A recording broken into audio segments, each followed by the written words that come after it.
I don't want to be a gossip merchant here, and I'm going to do this all with. We're going to have fun with this because Matthew Berry, the fantasy guy, not the other Matthew Berry, put out an article on NBC Sports, I believe it was. Whatever it is, there's a link below. We had 25 juicy tidbits of gossip that he got while he was at the Combine. Jonathan Alexander also did an article from the Chronicle where he talked about some of the things he was hearing at the Combine that were obviously more Texans related. But there's some good stuff here, and they're good jumping off points to try to figure out what the hell's going to happen over the next few weeks. A little bit of Texans news. Obviously, Nico Collins restructured his deal, cleared up a bunch of cap space. I don't remember the exact number, $9.8 million, I believe it was. And typically the way that works is a player gets a bunch more money guaranteed, and they push some off into the future. It's not a pay cut, and it's good for the player. It's always, as a player, when the team comes to you and asks you to restructure, typically it's a really good thing. Now, if they ask you to restructure and take a pay cut, that's a whole other scenario, and that gets murky. But I think we'll probably see that from at least another couple of players. Danielle Hunter, I think it's very possible that he gets an actual extension, which would help the Texans out in the short term, but also would help lock up a guy for more than one more year. Remember that Danielle Hunter had a little bit of a run-in with the Vikings going into his last year with the Vikings. So it's not like he hasn't at least pushed for or agitated for a new contract with 1 year on his contract remaining. It remained relatively subdued, but I'd be totally happy if they wanted to extend Danielle Hunter and restructure a few of these other guys. Let's see. I remember you telling us the same thing last year for Titus. Show up and get that check. Yeah, it is. It's awesome. The first time they ever did it with me, when I was with the Jaguars and I was a young player, I kept looking around like they were thanking me for helping them out, and I'm like, you just gotta give me a big check, like a paper check. Okay, cool. Wait, I'm still a free agent, basically, or we're fine. So that's good for the Texans, and it gives them a little bit of room to maneuver. It allows them to do things like re-sign Dare Ogunbowale, which they just did. There's been news that the Texans are interested in Jonathan Singleton. I've got some Sheldon Rankins. I do not know for the life of me why Sheldon Rankins and John Singleton, either the baseball player or the filmmaker, are the names that I switch up there. But Sheldon Rankins forever, I've been messing up his name. I've got some video we'll watch if we have some time at the end of the game, at the end here, to look at a game from 2 years ago where Sheldon Rankins showed a lot versus the really good stuff that he does that doesn't necessarily show up in the PFF scores. PFF scores. So we'll watch that if we get to it. But I want to start in a roundabout way, because the Matthew Berry piece that he did, 25 bits of gossip, and he was transparent. He said, hey, this is gossip. I'm trying to be like one of these nugget hussies that takes gossip and turns it into a news report. It had things about Stefon Diggs, so the wide receiver market in general, and it's interesting because the Aaron Rodgers scenario might also affect Stefon Diggs and whether he comes back to the Texans or not. There's that. A little bit of slander, in my opinion, by perhaps a well-meaning but ill-informed Texan source, because he misused a dirty word in sports. We'll get to that. A little bit about Shadeur Sanders and Cam Ward, and then also some of the things that Jonathan Alexander laid out about the Texans specifically. And also, I see UXG Freestyles. There is a bit in here about Mike Evans, which is really interesting. Restructuring everybody on the O-lines, second-year guys as well. Yeah, are they? I might be missing some things. They can't restructure some of the younger guys. So you're not eligible for any kind of contract tweaking, like with a Derek Stingley, for instance, until this year. And Derek Stingley, when he redoes his contract, it's not going to be in a way that necessarily saves a lot of money off of this year's deal, because it's typically those extensions are done where they don't kick in until a year or two down the road. So this is where we start. We start with Matt Stafford, which will lead us to Aaron Rodgers, which will lead us to Davante Adams, which will lead us to Stefon Diggs. This is all juicy stuff. So the Matt Stafford thing never made any sense in the world, that Matt Stafford was going to somehow be agitating his way off of a really good football team to go to a team like the Raiders or somewhere else for more money. And the guy's the second highest paid NFL player of all time. Look, more money's always great, but it didn't make any sense. This was the juiciest bit of, honestly, maybe and maybe the one the least ethical form of gossip with some of the stuff about Matt Stafford, but we're going to delve into it nonetheless. So Matt Stafford returning to the Rams. The Giants were very much in the mix, and one source, this is coming from Matthew Berry, one source told me that the plan for the Giants was to both trade for Stafford and trade up to get a QB. So that gets interesting when we talk about Aaron Rodgers in a second. Multiple sources told me that among the strained relationships in the organization, perhaps, was between the franchise and Stafford's wife, Kelly Stafford. According to one source, Kelly was supposedly the one who wanted Matthew to play elsewhere. Then another told me that Kelly was the one who wanted to stay in L.A. They have 4 young kids, and they didn't want to uproot them. Oh, the poor little lads. I think they're all girls. The poor little girls. They'll get over it, okay? For an extra $7 million, Daddy can figure out a way to smooth things over. He says, I was very surprised to hear how often her name came up during the combine, and not just as it relates to Matthew. Multiple people I trust told me Kelly Stafford has significant influence around the Rams organization. We don't have to worry about a C.J. Stroud spouse at any point, ruffling feathers. But this is where we start to veer into AFC South territory. The plan, which has been reported elsewhere, was that Matthew Stafford was, if he was going to go to the New York Giants, and then Aaron Rodgers would go to the Rams. So obviously, Aaron Rodgers isn't going to go to the Rams now. Rodgers is looking at 3 options, ranked here in order of likeliness, as it was told to me. First, go to the New York Giants. Second, go to the Tennessee Titans. Third, stay in shape and wait for an injury or an opening on a winning team with playoff chances. Rodgers wants to play this year, full stop. And while there are only so many available chairs, as it were, the Giants and Titans are 2 of them. That's why people would ask, well, why would you want to go play for the Giants, or why would you want to go play for the Titans? Because there's only so many teams that are in the market for a 42-year-old guy that didn't play his best football last year. Although he played better, I think, than you remember. You remember the second half versus the Texans? Yeah, he played pretty damn well. So this is where we start to get into Stefon Diggs stuff. One receiver who will generate a lot of interest is Davante Adams, who, because of his contract, is very likely to be released. That happened. And so Davante Adams out there as one of the very top free agents. He's probably second after Chris Godwin right now. I'm told Adams and Aaron Rodgers really want to play together. Big surprise. So my guess is Adams likely won't have a new team until Rodgers does. Rodgers going to the Giants or going to the Titans, that obviously would mean that Davante Adams might wait around until he makes his decision.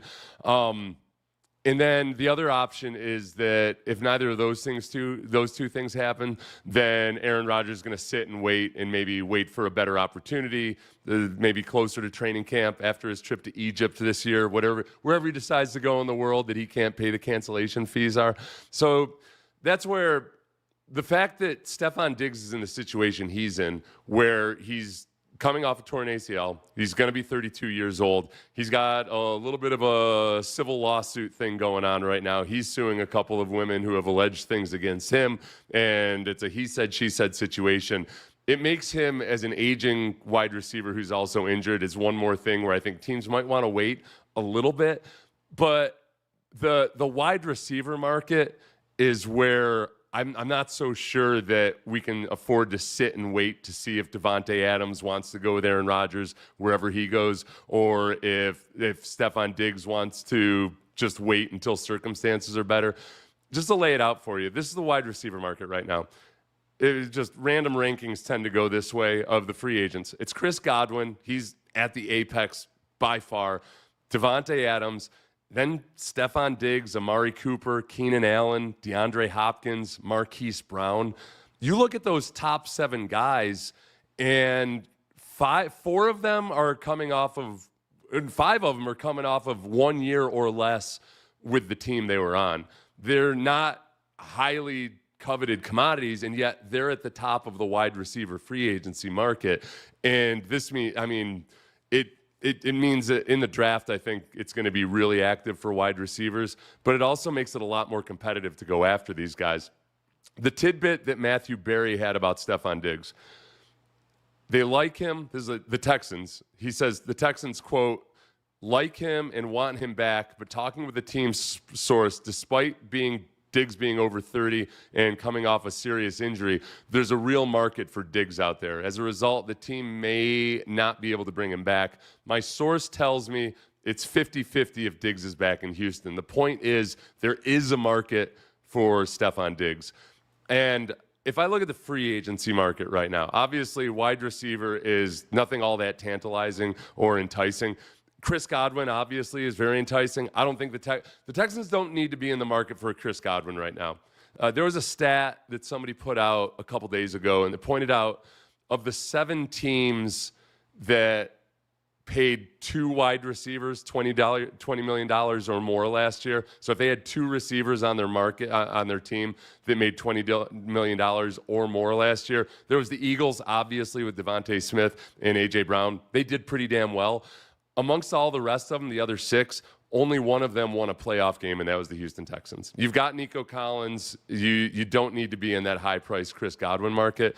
But the tidbit about Chris Godwin that he had in here was that the Bucs desperately, quote, desperately want Chris Godwin back, but I'm told there's a competitive market for his services. He'll get a multi-year deal, and he's likely to get it from Tampa, which really wants him back. So for multiple reasons, I don't think it's realistic to expect the Texans to go after him, or that I personally don't think they should be spending that much. It does make it, if Devontae Adams is going to wait around and Stefon Diggs is going to wait around, I think there's more of an avenue of the Texans signing Stefon Diggs after the draft. If they don't get a receiver that they want, then maybe Stefon Diggs' current legal situation and his injury allows the Texans to kind of wait on that decision. Problem is, though, as he gets further out of that ACL surgery and into his recovery, his price might actually go up after the draft for other teams that are thinking the same thing. This is the bit of slander about C.J. Stroud. And I don't know if I want to call it slander, but maybe it's somebody that just misused a dirty word or used it a little too cavalierly, in too cavalier a fashion. This is from Matthew Berry. I asked the Houston source what happened to C.J. Stroud last year. Simple.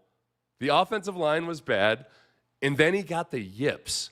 Okay, I wholeheartedly object to the use of yips in a quarterback scenario, except under very specific situations. Look, yips classically used is in 2 things, golf and baseball.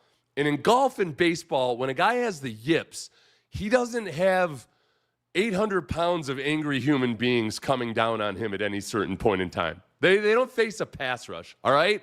It's irresponsible, it's unfair, and it's flat out damn near criminal to accuse a quarterback of having the yips, when with CJ, it was very clear at times in certain games. It was by the 4th quarter where he started to either flee the pocket too quickly, or there were times where he had unforced errors, but that come in the context of getting destroyed. The stat that most of us saw, but I'll remind you of right now, was that Pat Mahomes in the Super Bowl was pressured at it was like a 36% rate, and he had the 2nd worst game of his career because he was getting so much pass rush pressure in his face. C.J. Stroud got more pressure on average for the entire season than Pat Mahomes did in that one game. The pass protection was a serious issue, and I don't care if you're Pat Mahomes or C.J. Stroud or Joe Montana. It's not the yips when you don't perform well under those circumstances. I wholeheartedly object to the use of the word yips. Yeah, like, remember a few years ago there was an Astros player. I don't even like talking around this. Let's call him a left fielder that people wondered whether he had the yips or not. Those were like simple, easy catches and throws that he was screwing up. For whatever reason, that left fielder was playing in the infield at that point. Don't use that word. Don't use that word. Don't invoke it. If you're a Houston-based source, I don't deny that the pass rush was the issue. Just don't be throwing yips out there. Not going to believe that he has the yips. Let's see. I suspect Bobby was coaching CJ to avoid the rush, which led to his eyes coming down. Yeah, that gets complicated. A lot of it. Let me weigh in this. Let's delve away from the world of gossip and go to what I want to optimistically believe, which is that, people noted that the fact that the Texans kept so many of the assistant coaches on offense and just got rid of Bobby Slowick. Some people were cynical about that and said, oh, well, you're just going to blame it all on Bobby. What about this? What about that? Some people looked at it optimistically, myself included. And I've told this story. I'll tell it real quick. I've been on teams before where the coordinator was so bad that I had, like at the time, I've been in two situations, one with the Texans and one with the Jaguars, where they had a really bad defensive coordinator. And I had really good assistant coaches and defensive line coaches specifically. But because the coordinator was running things so shoddily, there's only so much an assistant coach can do. When he's trying to coach unsound things and try to figure out a way to do it, you end up with unsound technique, and it makes the assistant coaches a lot worse. So I'm optimistically thinking that guys like Cole Popovich, the assistant offensive line coach, and others are going to get more out of those guys this year if Nick Caley is actually a really good coordinator. But that's the big if. We just don't know. We can hope that he is, but we won't know until we see it.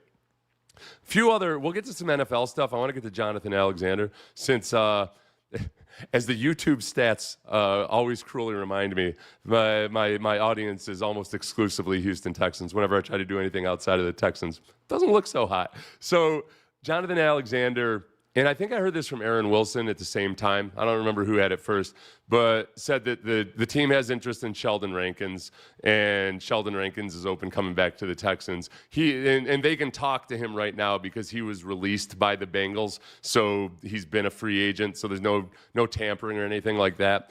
Jonathan said, in particular, the Texans are hoping to improve at defensive tackle, though they have the options to bring back Mario Edwards or Foley Fatukasi, who's undergoing shoulder surgery, by the way. The expectation is that both players will hit free agency and not re-sign with the team before the new league year begins on March 12th.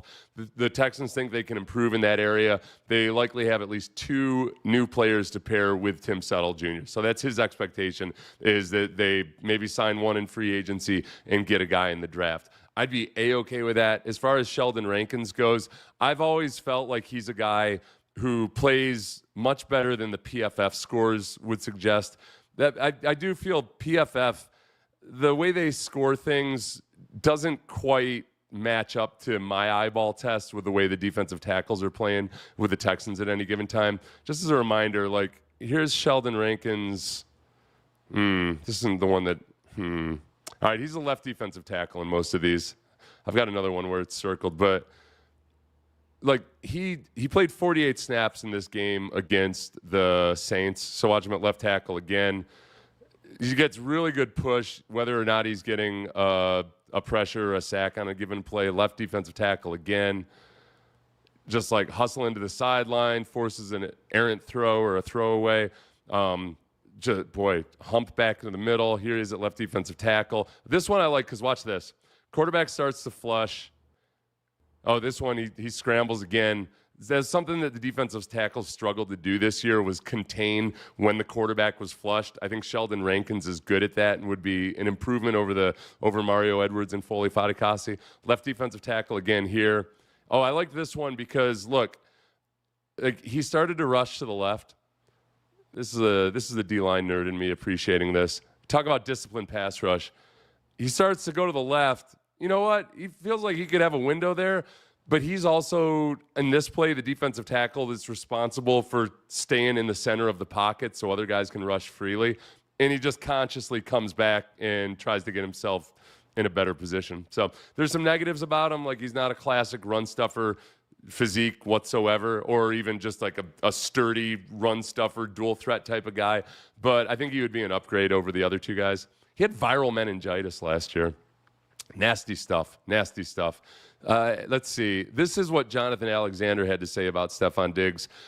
As for Stefon Diggs, expect the Texans to allow Diggs to test the market. The door will remain open for him to return, as Caserio and Ryans have both indicated, but it'd likely have to be at the right price for him. The Texans don't have a ton in cap space currently. Jonathan also brought up the Texans' offensive line. He says, I expect the Texans will sign at least two new guards. One could come in free agency and the other in the draft. One will likely be a starter at left guard. The other will compete for a starting spot at right guard. Now, The thing about the guards in free agency is that there's multiple guys that I would feel good about. It's not a barren wasteland whatsoever like it is at wide receiver for guys that you look at as just good quality, viable starters. At different ends of the spectrum, Kevin Zeitler, is it Zeitler? I always mess his name up, from the Lions. He's 34 years old, but he's been remarkably durable throughout his career. And whenever I would watch the Lions last year, I would be super, super jealous of how well their offensive line played in terms of technique and fundamentals and everything else like that. He's 340 pounds, so if that's what you're into, yeah, hell yeah. And the thought of them kind of mashing up the middle, depending on who else is playing at the other guard position, I could get behind that. The other end of the spectrum might be a guy like Mekhi Becton, who's only 25 years old, made the switch to guard and played in Philadelphia very well as a guard last year, and he's only 25 years old. The thing that I like about Zeitler is just the bringing more of that swarm mentality and a blue-collar mentality over to the offensive side of the ball. It'd be nice to have a veteran in there who's a blue-collar guy and maybe a little bit more swarm like the guys on defense. All right, back to Matthew Berry. This is where it gets juicy with the Shadeur Sanders and Cam and the Cam Ward stuff. Okay. From Matthew Berry. People love Cam Ward. I spoke with multiple teams that interviewed him and all said the same thing. When you watch the tape on Ward along with his meetings, he came across as really impressive and the clear number one in the class. So that wasn't a big surprise, other than him bowing out of the bowl game, which I know, I talked to a friend of mine who lives in Miami, and he despises Cam Ward because of that. But he's not all that. He's a casual fan. Matthew Berry again. I got the exact opposite read on Shadeur Sanders. I want to be careful here, but I spoke with two people on two different teams that met with Sanders, and completely independently of each other, they had the exact same things to say. They both said it was a bad meeting and that he came off as unprofessional and disinterested. Both also said after the meeting that they had a lesser opinion of him prior. Both of those sources also loved Cam Ward. Sean Pendergast made the good point this morning, as others have, but Sean was the first one to say it to me. I think there's a non-zero chance that Shadeur Sanders, when he meets with teams, he might be willingly tanking some of these meetings if he doesn't want to go to the Saints or somebody else like that. And you'd think maybe the Browns would be one of those teams, but the Browns reportedly are very high on Shadeur Sanders. That's possible, because Shadeur Sanders, whether you love him or hate him, he's definitely savvy, and he knows how to put his best foot forward in a meeting or in an interview or something like that. So I'd be surprised if he was so bad in a meeting if it wasn't premeditated, but you never know. And he's also not the best prospect in general. I would say Cam Ward versus Shadeur Sanders, when you look at the traits and the upside and everything else like that, physically Cam Ward is just hands down for me. And it's I'm not claiming to be a throwing quarterback guru or anything else like that. I feel like it pops. And the comps that people make with Shadeur Sanders when it comes to throwing the football are, Teddy Bridgewater, Geno Smith, but he's got really good anticipation. He's got a really good football IQ. Even though he's got a really good football IQ, he tends to improvise too much. But he would have to be exceptional in terms of the anticipation, reading of defenses, all of that. And in last year's draft, he certainly wouldn't be one of the highest ranked guys. Neither would Cam Ward necessarily, but I just like Cam Ward. And the personality stuff probably just makes you wonder whether, Shadeur Sanders takes a precipitous drop or not. The one other non-Texans thing that interested me that I'm calling BS on, which I could completely be wrong. Matthew Berry says, I'm hearing that the Steelers are going to keep one of their QBs and that it's going to be Justin Fields. That all makes sense, which means that Russell Wilson is on the move. And I heard that there's something to the Pete Carroll-Russell Wilson reunion in Las Vegas rumors. I've heard there have even been conversations, and the thought process is some version of, hey, we both got fired in Seattle, and we were better together than apart, baby. I put in the baby. Let's figure out a way past our differences and run it back. Insofar as either of those guys is capable of hating somebody, because they don't seem like very hate-prone individuals, I feel like they hated each other with a passion. their version of hate. There was extreme discomfort at the very best, to the point where, I mean, Russell, there were articles being written about things behind the scenes that could have only been leaked by Russell Wilson. There were articles written where the story was that Russell Wilson came in and gave his input, and that everybody said, whatever, Russell. Like, all right, that typically comes from either Russell Wilson or Russell Wilson's agent. And it's not like they were, I'd be surprised. I'd be surprised if Pete Carroll goes back to that well. But I could also see where he's the kind of guy that could say forgive and forget. Let's get to some comments here. No, he's definitely not Jim Cotta worthy. Yeah, are you talking about Shadeur or Cam? I don't know. Let's see. I know, but I would guess you're talking about Shadeur. I know it's a long shot since we don't have the capital we have previously, but if a player like Tyler Warren were to fall past 15, would Nick Caserolio pull the trigger on a trade up? That's a good question. Look, he'll always pull the trigger to move up or move down at any point. But I also know that, look, he doesn't fall in love with individuals the same way the rest of us human beings do. That's the android part of him that I like. That's the cold and calculating part of him that I like. So I'm skeptical. Now, as I say that, they were in love with Will Anderson, and Will Anderson specifically when they moved up to get him. Is there a tone setter? Will Anderson, and part of the appeal for him was just what a incredible human being he is. And I'm skeptical that a tight end in general can be that guy. And I don't know enough about Tyler Warren to say whether he is that guy or not. But Will Anderson seemed to be a kind of almost like a once-in-a-generation type of personality assessment by everybody that you talk to that's ever been around Will Anderson. So I don't think this would be the year without all that extra draft capital that they do it. I think it's possible he maybe moves up a few spots, but I don't know about like 25 all the way up to 16 or something. Let's see. I have a non-football question. I'm going to a concert in NRG and can't find stadium parking. Where can I buy a pass for stadium parking? That is a hell of a question, Joe Mama, that I do not have the answer for. Yes, we're in agreement on Shadeur Sanders. Yeah. Let's see. Oh, Christian Kirk is getting released. Yeah. Joe Tooney, what do you say? Will Anderson seems like a cultural cornerstone as well as a great player. You know who they're saying incredible things about? I'm sorry. I have got a technical issue here. What the hell's going on? Just bear with me for a second.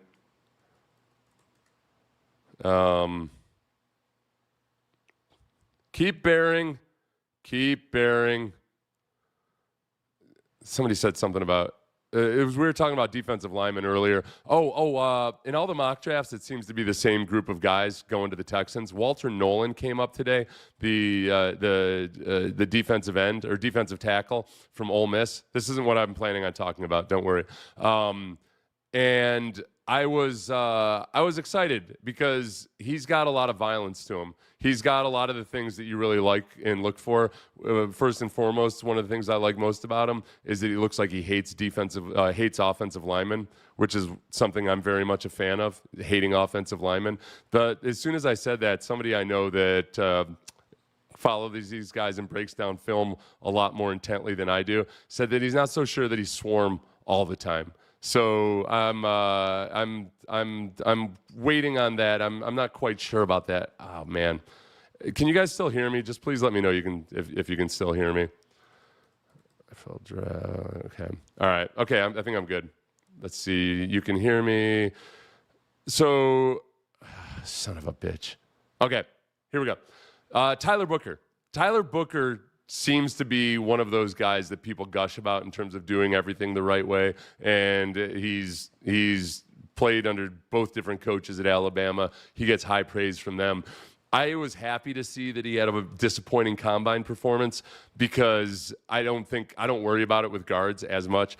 I think the Texans this year under Nick Caley might easily become a team that is more about power football in the run game and more about having big dudes that lean into people. Then, certainly you can run a zone scheme with big old tubby guys too. It's just you can't do it all the time to the same effectiveness when you've got just big fat guys. or guys that aren't necessarily all that fast. So I think I hope there's a few teams that maybe cool off on Tyler Warren a little bit because of his measurables. If there were a guy that they wanted to move up to because of that Will Anderson effect, Tyler Warren might be a muted style of that. Ibuka's another guy that people gush over his intangibles and his leadership traits and everything, but I don't think he's as much of a he's not as enticing as a prospect because look, he plays a position where the athleticism matters, and he just doesn't have the same twitch to where the comparison we brought up the other day was, man, it sounds a little bit like John Mechie, like a better version of John Mechie, where he's an awesome guy, does everything all the right way, but suddenness and quickness and twitch matters at wide receiver. So I don't think that's somebody that they would get super thirsty for to move up based on character traits. It's got to be a combination of the two. Oh, okay, good. Let's see. On Walter Nolen, as an Aggie fan, I heard some not so great things about Walt in regards to attitude and practice habits. These are just rumors, and I'm biased. Trey, that was something that this draft analyst told me that he saw on tape, was that he just kind of disappears for long stretches of times. So it's in there. The swarminess is in there, but it's not consistent. This is where D'Amico's ability to maybe assess character comes into it. I don't like taking guys in the first round that are kind of iffy on whether or not they're going to be engaged all the time. So that's where I'd get really hesitant about that. I like guys that, at the very least, if you're taking them in the first round, you've got a guy that is going to bust his butt to get it done. And I think D'Amico's got a pretty good feel for seeing what those guys look like on film. So there's a lot about Walter Nolen that intrigues me, but I'm scared off enough by that. And this isn't just rumor or anything. This is what, somebody that I respect who's watched him on film said, that's been able to watch a lot more of the film of him than I have. Oh, DK Metcalf, the rumors, did that just come down that he officially requested a trade? Because I've also heard conflicting stuff on that the Seahawks have no interest in trading him, even though it seemed like it was close at one point. Tubby guys are A-okay in the football world, man. And as long as they're playing offensive line, as long as they're not Deebo Samuel, we're cool with tubby guys. The combine really soured me on the round one defensive tackles. Yeah, I know, Brandon. I know you're. You know what, Brandon? When you're at the back half of the first round, I like the Terrell Suggs dynamic, where Terrell Suggs had an NCAA record for sacks. He was unanimously regarded as a really good football player.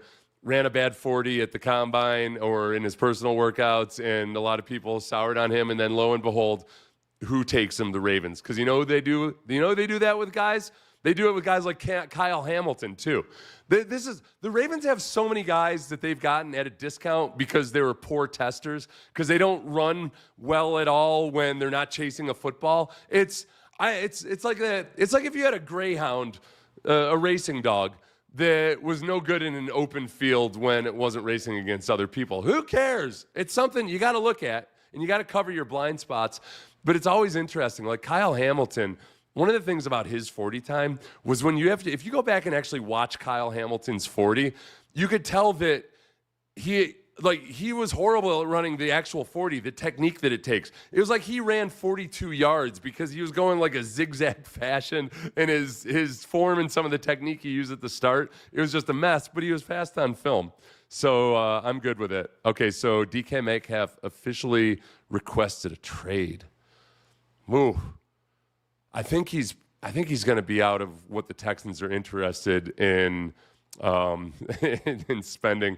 I think this is a response to my question about whether or not you can hear me. Good on you, Rapio. That's a good one. I'll take that, you son of a bitch. Let's see. Let's reach on the tubby guys on the next level. Unfortunately. What is your ideal dream pick at 25? I like Kenneth Grant a lot, the defensive tackle out of Michigan. I don't know. Now, he didn't test, Brandon. Remember, I know Brandon's the one that's concerned about the combine performances. He didn't test. I think he's going to test really well. He was a guy that took a really big leap from 2 years ago to last year in terms of technique, production. He looked quicker, I thought, than the film I had seen of him in 2023. I don't know if he's going to last until 25. If he has a strained hamstring going into the pro day, I would actually look at that as a sign from God that he wants us to take Kenneth Grant as well. So that's my dream pick. Yeah, absolutely no $20 million free agents. Listen, a tight end. I wish there were great tight end free agents because, man, they've got a stud wide receiver, Nico. There's going to be games most likely that he has to miss this year. I mean, just going on previous history, he's probably going to miss at least a couple games this year. But the draft, it's looking more and more, I think, likely that the Texans take a wide receiver with the 25th pick, and that they do what they've done pretty damn well the last couple years, is mix and match on the defensive tackle front. There's guys out there, the kid from Detroit I'm very intrigued by, that I'd be interested in. Milton Williams is regarded on a lot of boards as the number one free agent defensive tackle available. I've got a couple of concerns about him. And one is that Jalen Carter, so he had a career year this year, but Jalen Carter also soaks up a whole lot of defensive double teams on the defensive line. The two is that Milton Williams he averaged about 25 to 30 snaps per game. And a guy like that, you got to make the projection to, all right, what's his production look like when he's playing 40 to 45 snaps a game? And I'll tell you, as a defensive tackle, 25 to 30 snaps in a game, you can play your ass off, and sometimes after the game, not even feel like you played a game. The real money is made with the guys that can stay out there for 3 downs on long drives and play 50 snaps a game. Even if you're rotating in, your studs you want out there in the fourth quarter, if they're going to play 45, 50, 55 snaps a game, it's a lot harder to keep up that same production when your legs start to drag. And it doesn't mean somebody's lazy or anything. It's just that it's a lot easier to have a high production ratio when you're only playing 30 snaps per game. Like, as a way of an illustration. So I was a bigger guy. I was in on first and second downs, and then I usually got a breather when nickel. I was not a pass rusher. Big surprise. And so I got to take a break on third downs. My production ratio, like how many times I made a play compared to how many plays I was in, there were times where I would make a play 1 out of every 4 or 5 plays that I was in, which is really, really good for defensive linemen. But guys like Gary Walker, who's a much better defensive lineman than me, his production ratio wouldn't be as high simply because he was playing 60 snaps a game. And it wasn't that he was lazy or anything like that. It's just physiologically, it's a lot harder to maintain that same level of intensity. It's impossible. It's physiologically impossible to have that same level of intensity when you're playing that much. So I don't want to spend top dollar. Just like it is with the offensive guards, there's a lot of guys who are viable starters and upgrades perhaps over Mario Edwards or Foley Fatukasi that you don't have to spend top dollar on. Oh, 38 minutes. I'm supposed to be keeping these things to 30 minutes or less. I might have to do a standalone with the Jonathan Alexander piece at some point. I've probably missed some breaking Texans news while I'm here. Let's see. I thought you were a stellar pass rusher. Emanwari. Yeah. Oh, okay. We could do a separate one on Emanwari. I personally don't care about position during the draft other than QB. Whoever is at the top of the draft board, best player available all day long. One kind of nuanced view on that I'll give you as we end up going probably 55 minutes in this live stream. I think that when most teams say best player available, they've skewed their board to some degree based on what their team needs are, and different teams will do this differently. The Ravens, again, seem to be the team that most often genuinely takes the best player available regardless of what their need is on the team. Other than quarterback, obviously, that changes things. The great story about the Ravens was that when they drafted Jonathan Ogden, they already had 2 good offensive tackles. It was not a position of need for them, but they saw that's Jonathan freaking Ogden. And you might say, well, yeah, wasn't that a long time ago? Yeah, but it was Ozzie Newsome and the culture that he created and how the Ravens have operated that they've been pretty consistent with over the last couple of decades. They take the best player available. I think the rest of the teams they'll make their board, but their board is tweaked a little bit by guys that they really need. And we're like, all right. So they get on draft day and they can say without lying that they're taking the best player available or whoever's on their draft board, but it's already been tweaked a little bit. So I tend to think that I like the way the Ravens do it. It takes a whole lot of kind of discipline and also not being afraid of criticism in the short term. Okay, if the Bears get Tooney for a fourth, that was worth it. Yeah, and the big thing with Tooney started playing left tackle for the Chiefs towards the end of the season. Did a pretty good job of it at first, but then really started to show that he was a guard playing tackle. I think in the Texans game, Will Anderson had his way with Joe Tooney. Remember, Tooney looked like a kid that was just learning how to play offensive tackle. He'd be with his hands out like this, just standing there waiting. And I think you can kind of get away with that at guard to a certain degree. But he would know how he's doing it more. Offensive tackles love seeing a guy just present his hands because it gives them a nice, it's like one of those martial arts dummies that they do the wah wah wah wah wah on. And Will Anderson took advantage of it. Might as well just make this stream 4 hours now. I might as well. If I do 4 hours, I'm gonna have on a guest at some point. My lazy social anxiety ass doesn't like ever having a guest. I love having guests. I just don't like asking them to come on. That's my biggest problem. Okay, I'm gonna say goodbye. I might, if I get bored. I know my wife's not gonna be around this afternoon. And I'm not leaving the house, so maybe I'll do something a little bit later with some of all these Texans moves that we've made. No sponsor you'll see today, which I'm happy about. When it comes to the YouTube, I'd really prefer not to advertise Vice. I know that I do some Vice when I'm doing radio, but that's my day job, and I have an employer. So I'm gonna more work into the brands that it'll be different. It'll be a little bit different on my YouTube. So please like and subscribe. Anyway, all that stuff. And thanks to